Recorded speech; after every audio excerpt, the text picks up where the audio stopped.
اعوذ باللہ السمیع العلیم من الشیطان اللعین الرجیم بسم اللہ الرحمن الرحیم وبہ نستعین وہو خیر ناصر ومعین الہی انطقنی بالہدی والہمنی التقوی۔ دوست کے انتخاب میں ممنوع افراد کے حوالے سے ہماری پہلے گفتگو ہوئی، جو امام سجاد علیہ السلام کی حدیث کے ذیل میں تھی، جو انہوں نے امام محمد باقر علیہ السلام کو ارشاد فرمائی تھی، اور اس میں ہم نے ان 5 گروہوں کی طرف، جو امام کی روایت تھی کہ نقل کردہ 5 گروہوں کی طرف اشارہ کیا کہ امام سجاد علیہ السلام فرماتے ہیں کہ مثلا اس سے، بخیل سے، فاسق سے، کذاب سے، ان لوگوں سے دور رہو۔ اچھا، یقینی سی بات ہے، اسلام دین مبین اسلام ایک کامل دین ہے، ایک مکمل ضابطہ حیات ہے۔ تو اس کا مطلب ہے اس موضوع کے بالکل اپوزٹ وہ چیزیں بھی احادیث نے ہمارے لیے واضح کی ہوئی ہیں کہ کن افراد سے ہم دوستی کریں۔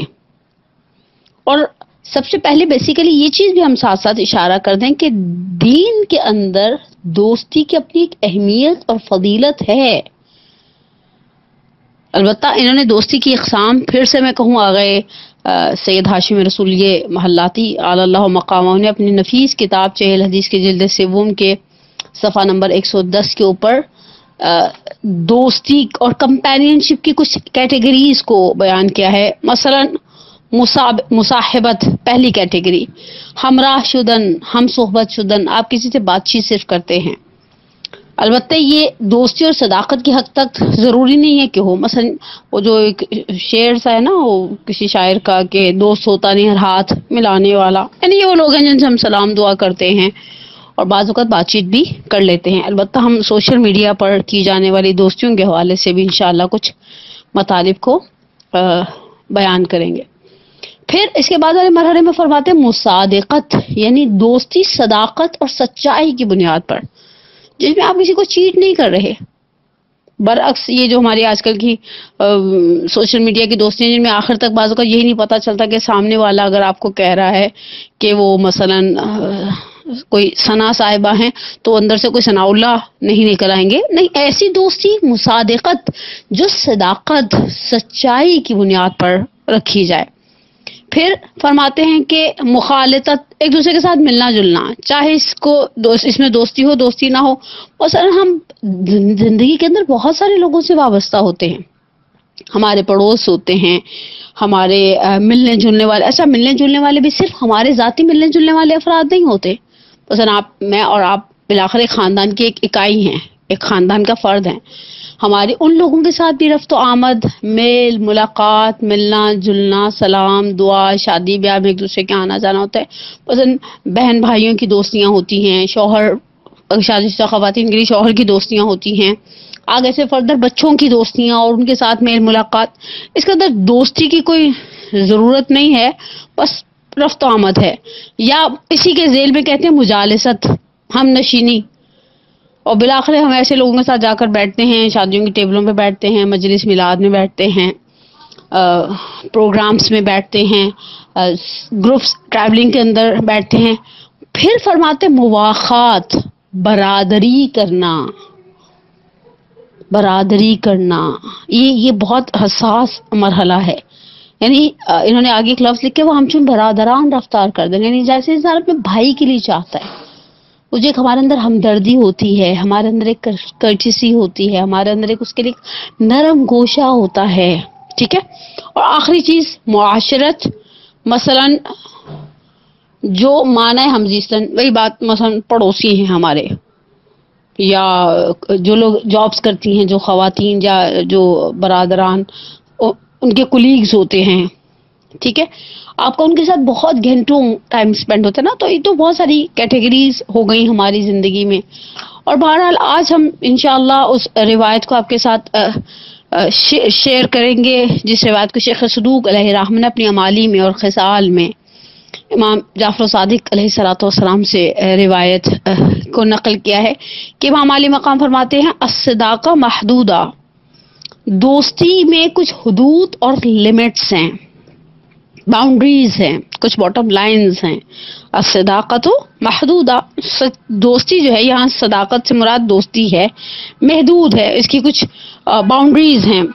ومن لم تکن فیہ تلک الحدود، اور اگر کوئی کسی کے اندر یہ باؤنڈریز مکمل طور پر نہیں ہوں گی تو اسے صدیق کامل، ایک مکمل دوست نامینیٹ نہیں کیا جائے گا. ٹھیک ہے، اور جس کے اندر ان میں سے کچھ بھی نہیں ہے تو اس کو کبھی بھی دوست مت سمجھو.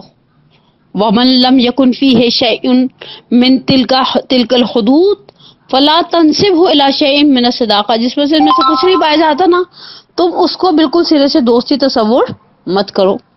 اس کے بعد امام علی مقام، ہماری جانیں قربان ہو جائیں، صادق آل محمد امام جعفر صادق علیہ الصلوۃ والسلام پر جو فرماتے ہیں پہلی شرط کیا ہے بھئی ہم کن کے ساتھ دوستی کریں. دیکھیں دوستی ایک ایسا رشتہ ہے جسے ہم خود منتخب کرتے ہیں، ہم نے پہلے بھی بیان کیا. کچھ رشتے تو اللہ کی طرف سے نا نسبی رشتے ہیں، کون ہماری خالہ ہے، کون ہماری پھپھی ہے، کون ہمارے ماموں ہیں، کون ہمارے چچا ہیں، یہ سب کا اختیار خدا نے ہمیں نہیں دیا. لیکن کچھ رشتے ہم بناتے ہیں، ان میں سے جو رشتے ہم بناتے ہیں ان میں سے ایک رشتہ دوستی کا رشتہ ہے. تو اس کے اندر امام صادق علیہ السلام فرماتے ہیں پہلی شرط صداقت کی وہ یہ ہے کہ اس کا درون و برون سریرتہ و علانیتہ لکا واحدہ، تمہارے لیے اس کا ظاہر اور باطن یکساں ہو، ایک جیسا ہو، سیم. ایسا نہیں کہ وہ اردو کا ایک محاورہ ہے کہ بغل میں چھری اور منہ پہ رام رام ٹائپ کا، اور جسے شاید آپ ہپوکریسی، منافقت، دو چہرائی، دو روئی کہہ سکے. آپ کے منہ پر میٹھے اور بہت ہی قربان جانے والے لوگ ہیں، لیکن آپ کے پیٹھ پیچھے آپ کو ایسے ایسے القابات سے نوازے ہوں گے کہ انسان تصور بھی نہیں کر سکتا. ٹھیک ہے، تو کہا امام صادق علیہ السلام نے پہلی حد کیا بیان کی، صداقت کی. امام فرماتے ہیں کہ اس کا ظاہر اور باطن تمہارے لیے ایک جیسا ہو، دو رو نہ ہو. مثلا یہ نہیں کہ اوپر سے کچھ ہے اور اندر سے اس کا کچھ ہے. دوسری چیز امام صادق علیہ السلام، البتہ ان شرائط کو پڑھ کے انسان خود حیرات تھوڑا شیشو پنج میں پڑ جائے کہ کس کو دوست کہے اور کس کو دوست نہ کہے. دوسری چیز وہ تمہاری زینت کو اپنی زینت اور تمہارے عیب کو اپنا عیب سمجھے. ایسا نہیں کہ خدا نے تمہیں کچھ دے دیا تو اصل تمہاری جڑوں میں پانی دینے والا، تمہارے پیروں کو کاٹنے والا، تمہارے لیے حسد کرنے والا، تمہاری برائی چاہنے والا نہیں. تمہاری اچھائی اس کی اچھائی، تمہاری زینت اس کی زینت، تمہاری قباحت اس کی قباحت کرے. اور یہ بہت ریئر قسم کے ایسے دوست ہوتے ہیں جن کے لیے آپ کی خوبصورتی وہ اپنے لیے بھی خوبصورتی تصور کرتے ہیں. ہاں یہ ہمارا دوست ہے، ورنہ بعض کا تو آپ نے دیکھا ہے دنیا بھری ہوئی ہے خدا کی رنگ برنگی مخلوقات سے. اس کے بعد فرماتے ہیں تیسری چیز لا یغیرہ علیک مال ولا ولایہ، اس کی مال اور دولت، اس کی کیفیت کو، اس کے ایٹیچیوڈ کو تمہاری نسبت تبدیل نہ کرے. مثلا جب مثلا وہ فقیر تھا، نادار تھا، یا ہینڈ ٹو ماؤتھ تھا، یا بس مناسب قسم کے حالات میں تھا تو تمہارے ساتھ اچھا تھا. آج اللہ نے فضل کر دیا، اپنی بارگاہ سے نواز دیا، کرم کر دیا، اللہ نے پیسہ دے دیا، آپ اسے ملنے کے لیے جائیں تو پوچھے آپ کون؟ نہیں، ایسا نہیں. یہ امام صادق، آپ دیکھیں امام صادق باؤنڈریز بنا رہے ہیں، ایک کے بعد دوسری کے بعد تیسری. یہ تیسری باؤنڈری ہے لا یغیرہ علیک مال ولا ولایہ. تمہاری اس کو اگر ولایت یعنی اتھارٹیز مل جائیں، پیسہ آ جائے، اتھارٹیز آ جائیں. مثلا جب تک ہم اس کی میں ایک آسان مثال بنا دوں، وہ لوگ جو آفیسز میں کام کرتے ہیں، بعض اوقات ایک ساتھ کچھ لوگ جوائن کرتے ہیں کسی آفس کو، کسی بینک کو، کسی ادارے کو، اور ایک ساتھ مثلا 6-7 سال آپ نے ایک ساتھ کام کیا، آپ نے ایک دوسرے کو دوست سمجھا، دوستی کا دم بھرا، سب کچھ ہوا. پھر کچھ ایسا ہوا، کبھی کبھی ایسا ہوتا ہے جس کے لیے امیر المومنین علی علیہ السلام، اللہم صلی اللہ، ہماری جانیں قربان ہو جائیں ان امیر کائنات کی ذات پربرکت پر، بابرکت پر امیر المومنین کی کلمات کے ساتھ میں ایک جملہ ہے وَالدَّهْرُ یومان یوم لَکَ وَیوم عَلَیک وَإِذَا كَانَ يَوْمٌ لَكَ فَلَا تَبْتَغْ وَإِذَا كَانَ يَوْمٌ عَلَيْكَ فَاصْبِرْ۔ زمانہ ہمیشہ دو طرح کا ہوتا ہے، ایک وقت میں زمانہ آپ کی فیور میں ہے تو کنٹرول میں رہے، ولا تبتر یعنی بطر سے نکلا ہے، ہائپر نہ ہو جائے، انسان آپے سے باہر نہ ہو جائے۔ وَإِذَا كَانَ يَوْمٌ عَلَيْكَ فَاصْبِرْ، کبھی آپ کی مخالفت پر زمانہ کمر بستہ ہو جائے تو صبر کرے۔ اچھا کمال کیا ہے، فرض کریں ایک ساتھ کام شروع کیا، ایک ساتھ کسی ادارے کو جوائن کیا، ایک جیسی ملتی جلتی سیلریز تھی، ایک جیسے ملتے جلتے پیکیجز تھے، ایک جیسی ملتی جلتی کرسیاں تھیں، اس شخص کے لیے یومن علیک ہو گیا، مثلا اس کے اوپر قسمت مہربان ہو گئی اور اس کی آنن فانن پروموشن ہو گئی، اور پروموشن کے بعد اسے انکریمنٹس لگنے لگ گئے اور اس کو بونسز ملنے لگ گئے، اور وہ چند ہی کچھ ہی مدت کے اندر ترقی کی بہت ساری سیڑھی ہم سے اوپر چلا جائے۔ اگر یہ دوست ہے تو یہ ولایت، یہ اس کے اوپر چلے جانا، فرض کریں وہ ہماری سر پر باس بنا کر بٹھا دیا جائے، ٹھیک ہے، یا ہم اس کے زیر دست چلے جائیں، مثلا ہم اس کے ماتحت کام کرنے پر مجبور ہو جائیں، تو یہ چیز اس کی حالت کو تغییر نہ دے۔ جیسے وہ پہلے صادق تھا، دوست تھا، ہمارے لیے صدیق تھا، ابھی بھی اسی طرح سے اس کی صداقت، اس کی دوستی باقی رہے۔ چوتھی چیز امیر امام صادق علیہ السلام فرماتے ہیں کہ اللہ یمنعک شیئا مما تصل الیہ مقدورتہ، جو کچھ اس کی پاس ہے، اس کی توانائی ہے، اس سے تمہیں دریغ نہ کرے۔ دیکھیں انسان ہے، ہم اس دنیا کے اندر جب رہتے ہیں تو مالی، جسمانی، بسا اوقات سوشل اور مورل سپورٹس کے محتاج ہوتے ہیں۔ ہم الگ الگ قسم کی ضروریات ہماری دوسروں کے ساتھ وابستہ رہتی ہیں، ہماری دوسروں کے ساتھ وابستہ رہتی ہیں، کچھ لوگوں کی ہمارے ساتھ ضروریات وابستہ رہتی ہیں، اور یہ قانون کائنات کا اسی طرح سے چلتا رہتا ہے، ٹھیک ہے۔ اب مسئلہ یہ ہے کہ جو کچھ اس کے پاس ہے اور وہ ہماری مدد کر سکتا ہے، امام صادق علیہ الصلوۃ والسلام فرماتے ہیں دریغ نہ کرے۔ دیکھیں بعض اوقات فرض کریں، مثال کے طور پر مالی مدد کی مثال دوں، خدا سے ہمیں پیسے کی ضرورت پڑی، اس کے پاس ہے، اس نے سوچا یار یہ نہ میں اس کو دے دوں تو خود پریشان ہو جاؤں، اس کا مطلب ہے یہاں یہ صدیق نہیں ہے، یہ دوست نہیں ہے۔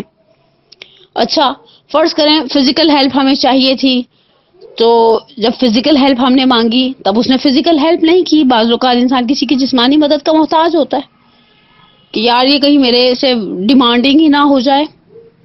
کبھی کبھی کسی شخص کی جو خدا نے اسے آبرو دی ہوتی ہے، ہم اس کے محتاج ہو جاتے ہیں۔ مثلا اس کے بھائی کا اسکول ہے، ہم نے اپنے بچے کے ایڈمیشن کا سوچا، ٹائم پیریڈ لیٹ ہو گیا تھا، ہمیں پتہ ہے یہ فون کرے گا تو بچے کا ایڈمیشن ہو جائے گا۔ یہ جو کچھ اس کے پاس ہے، جو اس کے قدرت کے دائرے کے اندر ہے نا، جو اس کے اتھارٹیز کے اندر ہے، جو اس کے اختیارات کے اندر ہے، اس سے دریغ نہ کرے۔ امام صادق علیہ السلام فرماتے ہیں والخامسہ، اور پانچویں چیز، اور یہ شاید بہت ہی حساس مجھے ایسا فیل ہو رہا ہے حدیث کا یہ والا جملہ، البتہ بہرحال کلام معصوم ہے، اس میں کوئی قیل و قال کی جگہ نہیں ہے۔ امام فرماتے ہیں کہ ناگوار حادثات میں، مشکلات میں، پریشانیوں میں تمہیں چھوڑ نہ دے۔ یہ بہت پیاری بات ہے۔ وہ کچھ اردو کے محاورے بھی میرے ذہن میں اسی طرح سے آ رہے ہیں کہ کچھ لوگوں کو جب تک میٹھا میٹھا ہوتا ہے وہ کھاتے ہیں، جیسے ہی کڑوا آتا ہے تو تھوک دیتے ہیں۔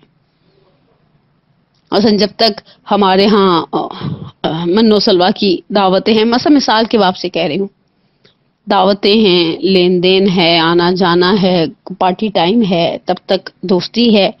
خدا نخواستہ کبھی ایسے کرائسس آئے کہ اب وہ پارٹیاں، وہ دعوتیں، وہ رونقیں یاد ماضی بن جائیں تو اب کوئی پرسان حال نہیں ہے۔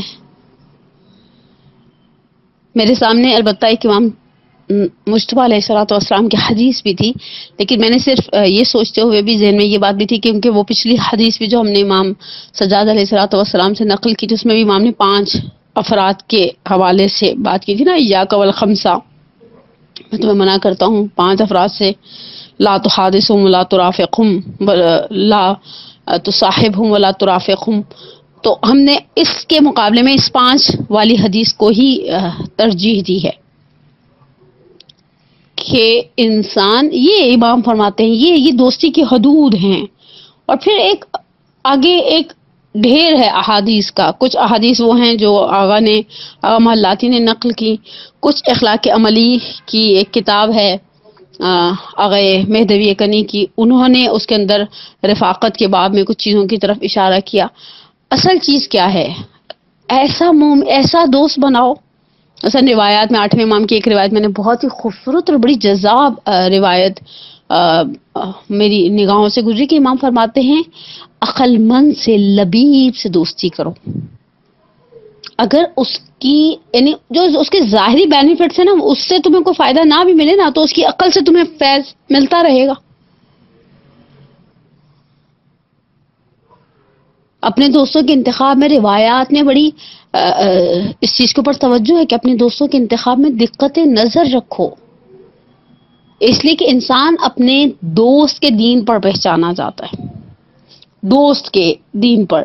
یا اس کے بعد بھی انہوں نے امام صادق علیہ السلام سے ہی ایک روایت کو نقل کیا ہے کہ ہر ایسا دوست جو بھائی جو تم پر 3 مرتبہ غصہ ہوا، اس کو تم پر غصہ آیا اور اس نے تمہارے بارے میں کوئی بری بات نہیں کہی، تو اسے اپنے لیے دوستی کے لیے منتخب کر لو. اور پھر بہرحال ایسی احادیث کے امام صادق فرماتے ہیں کہ محبوب ترین بھائی میرا وہ ہے جو میرے لیے میرے عیبوں کو ہدیہ کرے. بتائیے، یقینی سی بات ہے یہ عیبوں کا ہدیہ تنہائی میں ہوتا ہے نا، یہ کہ آپ 4 بندوں میں کھڑے ہو کر کسی کو جو ہے وہ اس کے عیبوں کی طرف اشارہ کرے. تو بہرحال اصل چیز کیا ہے کہ انسان دوستوں کے انتخاب میں حساس ہو. میں نے پہلے بھی یہ بات آپ کی سماعتوں کی نظر کی تھی، دوبارہ اس بات کو دہراؤں کہ ہمارے ہاں دوست کے انتخاب کے اندر شاید وہ حساسیت نہیں ہے. ہمارے ہاں نارملی ایسے لوگوں کے بہت سارے دوست ہوتے ہیں جو کھلانے پلانے کے شوقین ہوتے ہیں، ولیموں کے شوقین ہوتے ہیں، دعوتیں کرنے کے شوقین ہوتے ہیں. اور ضمناً ایک اور چیز کی طرف بھی اشارہ کر کے آج کی گفتگو کو مکمل کر دیں ہم، کہ شاید اس وقت جو عجیب ترین اور بدترین قسم کی دوستی ہوں، اغلب پوری نہیں، ہم کسی کے بارے میں کوئی سٹیٹمنٹ یا کوئی رائے قطعی نہیں دے سکتے، یہ وہ نام نہاد دوستی ہیں جو سوشل میڈیا پر ہو رہی ہیں، جن میں سب سے پہلی چیز تو صداقت، ان کی سچائی ہی سوالیہ نشان ہے. میں نے جیسے شروع میں گفتگو کے عرض کیا کہ ہمیں پتہ نہیں ہے کہ جس شخص سے ہم بات چیت کر رہے ہیں وہ واقعی اس کی جینڈر وہی ہے جو وہ بتا رہا ہے، اس کا عہدہ مثلا. اس قدر غلط بیانی کا ایک بازار سا گرم ہے، اور ہم اس بدترین قسم کی سرکمسٹانسز کے اندر ہیں کہ ہمیں یہ نہیں اندازہ کہ ہم اس طرح کے لوگوں کے ساتھ بات چیت کے دوران کتنی نیگیٹیوٹی ہے جو ہمارے اندر آ رہی ہے. علالخصوص میں آخر گفتگو میں ایک چھوٹی سی محتاط ہونے کی تاکید کروں اپنی بچیوں کو جو ابھی بہت کم سن ہیں، امیچور ہیں، اگرچہ وہ سمجھتے اپنے آپ کو پچھلی نسل سے زیادہ سمجھدار ہیں اور زیادہ سوجھ بوجھ والا سمجھتے ہیں. یہ بچوں کے اندر یہ ہوتا ہی ہے، یہ کوئی ایسی انہونی سی چیز نہیں. ہر نئی نسل کو لگتا ہے وہ پچھلی نسل سے زیادہ سمجھدار، اور بعض چیزوں میں 100% ان کا IQ لیول ہم سے بہت اچھا ہوتا ہے. لیکن پرانے زمانے میں ماؤں کا ایک بہت چیک اینڈ بیلنس ہوتا تھا دوستوں کے گھر آنے جانے پر. اب مسئلہ یہ ہے کہ اب تو جانے آنے کا انسان محتاج نہیں رہا. اب وہ اپنے ہاتھ میں ایک گیجٹ رکھا ہوا ہے، سامنے والے کے ہاتھ میں ایک گیجٹ ہے، تصویروں کے تبادلے ہو رہے ہیں. خدا نخواستہ کہنا نہیں چاہیے، بے حجاب تصویروں کی بھی رد و بدل ہو رہی ہوتی ہے، گھر کی شادی کی تصویریں بھی شیئر کی جا رہی ہوتی ہیں. کچھ تھوڑا بہت المومن هو القیس، مومن کی ایک نشانی تو یہ تھی کہ وہ بہت سوجھ بوجھ والا ہوتا ہے.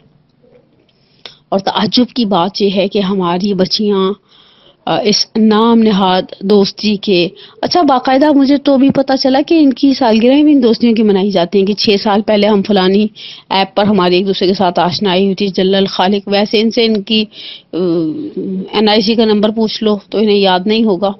ویسٹنسن کی دادی کی برسی کی تاریخ پوچھ لو تو وہ یاد نہیں ہوگی، وہ یاد ہے کہ فلاں صاحبہ سے ہماری اس فیز کے اندر گفتگو دوستی ہوئی تھی، مثلا فلاں plate form per.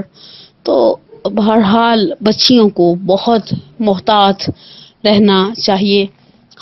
On line schooling کے سسٹم نے ماؤں کو بعض اوقات بے بس کر دیا کہ آپ اپنے ان بچوں کے ہاتھ میں بھی گیجٹ دیں کچھ گھنٹوں کے لیے، جنہیں وہ ابھی کووڈ-19 سے پہلے گیجٹ دینا مناسب نہیں سمجھ رہی تھی. اور بچے ہماری توقع سے زیادہ شارپ نکلے ہیں. انہوں نے اس کا بعض اوقات فائدہ جائز اٹھایا اور بعض اوقات ناجائز اٹھایا. ہم تو صرف خدا کی پناہ میں دے سکتے ہیں اپنی آنے والی نسل کو، لیکن بہرحال ایک ماں ہونے کے ناطے یا ایک بڑا ہونے کے ناطے جو ہماری ذمہ داری ہے ان سے ہم ہاتھ نہیں اٹھا سکتے. ہم یہ نہیں کہہ سکتے اللہ میں تیرے حوالے، اللہ میں نے کہنا خوب میں نے امانت دی تھی. تو سألونا بے والارحام، تم سے تمہارے یہ جو رشتے ہیں ان کے بارے میں سوال کیا جائے گا. تو خواتین کو للخصوص بہت سارے واقعات بعض اوقات اتنے سرسام آور سننے میں آتے ہیں کہ چوری چکاری کے حوالے سے بھی، دوستیوں کے حوالے سے بھی، کہ اس سے دوستی ہو گئی اور اس نے اس سے دوستی کر لی اور ان دوستیوں کا نتیجہ سوائے تباہی کے کچھ نظر نہیں آتا. دوستوں کی کرائٹیریاز رہے ہیں اہل بیت کے نزدیک، اور اب جب ہم اپنے آپ کو اہل بیت سے وابستہ، مکتب اہل بیت سے وابستہ سمجھتے تو ہمیں لامحالہ کچھ حد و حدود کا خیال رکھنا چاہیے کہ اہل بیت کے نزدیک دوستی کے معیارات سے ہم اپنے معیار پر، اپنے سٹینڈرڈ پر کمپرومائز نہ کریں نا، جس طرح ہم اپنی دنیا کے سٹینڈرڈز پر کمپرومائز نہیں کرتے. ہم سب جانتے ہیں کہ لوگوں کا پہننے اوڑھنے کا ایک سٹینڈرڈ ہے، لوگوں کا کھانے پینے کا ایک سٹینڈرڈ ہے، لوگوں کا لیونگ سٹینڈرڈ ہے، لوگوں کا شادیاں کہاں کرنی ہے کہاں نہیں کرنی ایک سٹینڈرڈ ہے. دوستی کے معاملے میں ہمارا کوئی سٹینڈرڈ نہیں ہے. دوستی کے معاملے میں بھی تو سٹینڈرڈ ہونا چاہیے نا. الخصوص ہم خواتین جو بیگ سے لے کر تو پتہ نہیں دوسرے کی چپل تک پر ہماری نظریں ہوتی ہیں اور دوپٹے کی ڈوری پائپنگ تک پر ہماری توجہ ہوتی ہے، اور دوستی کے معاملے میں ہم اس طرح سے کہ ہم کیا ہر شخص کے ساتھ دوستی کرنے پر تیار ہیں. اس زمانے میں تو پناہ ہی مانگی جا سکتی ہے. یہ جو دوستیوں کے نام پر سلسلے ہیں اور جو تھوڑا سا شاید کہنا نہیں چاہیے، بڑوں کا بھی اتنا شاید چیک اینڈ بیلنس نہیں ہے. الخصوص برا دوست زہریلے سانپ سے بھی بدتر ہے بچیوں کے معاملات میں. بہرحال پروردگار بحق محمد و آل محمد، بحق ائمہ اطہار، ہم دعا گو ہیں خدا کی بارگاہ میں کہ خدایا تجھے تیرے خلیل کا واسطہ، تو نے ابراہیم علیہ السلام کو خلت کے لیے چنا، اور تجھے تیرے ہر اس ذات تیری ہر اس ذات کا واسطہ جس کے صدقے میں تو دعاؤں کو قبول کرتا ہے. پروردگارا ہمیں دنیا میں اچھے دوست، اچھے مصاحب کی نعمت سے مالا مال فرما، اور پروردگار انشاءاللہ بحق محمد وعلی محمد، بحق ائمہ اطہار ہماری سب سے بڑی ایک حاجت ہے، اللہم عجل لولیک الفرج. پروردگار تو اپنے ولی کے ظہور میں تعجیل فرما. شب جمعہ ہے، شب دعا ہے، شب سید الشہداء ہے، اور سید الشہداء آپ کو ہم واسطہ دیتے ہیں حبیب جیسے دوست کا. خط لکھا اور حبیب آ گئے. آپ نے خط لکھا، آپ نے حبیب کو بلایا، حبیب آ گئے. پروردگارہ سید الشہداء کے صدقے میں اور سید الشہداء سے ہم طلب کرتے ہیں کہ اس حبیب کی اس دوست کی عظمت کے صدقے میں ہم سب کے گناہ کبیرہ و صغیرہ کو پروردگار بحق محمد و آل محمد معاف فرما. ہمیں ہمارے والدین کے لیے، ہماری اولاد کو ہمارے لیے باقیات الصالحات میں سے قرار دے. شب جمعہ ہے، شب ارواح ہے. خدایا بحق محمد و آل محمد ہم سب کے مرحومین کو، خصوص میں اپنے مرحوم والدین کے لیے دعا گو ہوں. رب ارحمہما کما ربیانی صغیرا، ربنا اغفر لی ولوالدی وللمؤمنین یوم یقوم الحساب. پروردگار انشاءاللہ ہم سب کا خاتمہ بالایمان فرما، اور ہمیں برے لوگوں کی صحبت سے اپنی حفظ و امان میں رکھ، اور ہمیں اچھے لوگوں کی صحبت نصیب فرما. والسلام علیکم ورحمۃ اللہ وبرکاتہ.